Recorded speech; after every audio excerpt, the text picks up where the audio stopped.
Peladi, a very good morning to you. Well, from the visuals we can see now, it looks like there's no rain at the moment, but there was lots Monday and Tuesday. What's the latest on the ground regarding mop-up operations?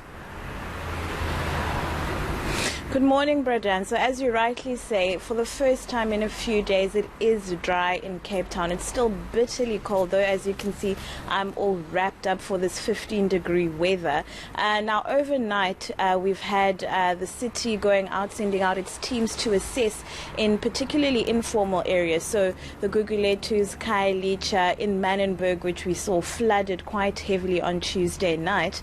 And from that, they've said that about 700 structures have been affected by this particular storm. Now, at the moment, they've said there's been no need for emergency evacuations, or emergency sheltering needed in any of those areas. So what they're busy with at the moment is helping people, for instance, fix their roofs with plastic sheeting if they've had leaks, picking up debris, mopping away debris. And as you rightly said, there's a lot of pollution that they also have to account for and get rid of in those drains and in those canals. Now, very interestingly, what caused some of the flooding in Manenberg particularly was blockages in the Manenberg Canal. Now, we've heard from the city, for instance, that sometimes when they clear those canals, they find things like couches even and other pieces of furniture. So big blockages like that are leading to the kinds of flooding that we've seen over the past few days. And from what I've heard, there's been no need to evacuate anybody. There was no need, rather, to evacuate anyone from their homes.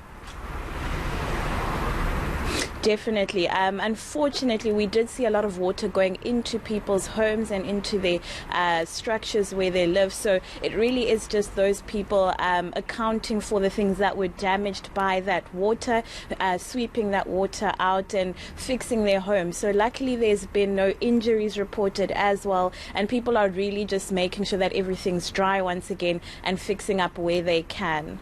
Now, Peladi, you mentioned there's polluted drains, there's blocked drains with all kinds of material being shoved in there. What are authorities saying? What are they planning to do to assist in clearing up some of the blockages?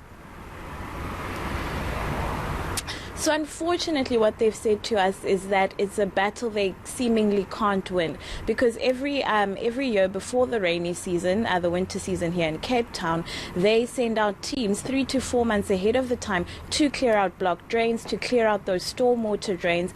But they are working against, people continually filling up those spaces with rubbish, and illegal dumping, they've said, is a huge contributor to the blockages that we've seen.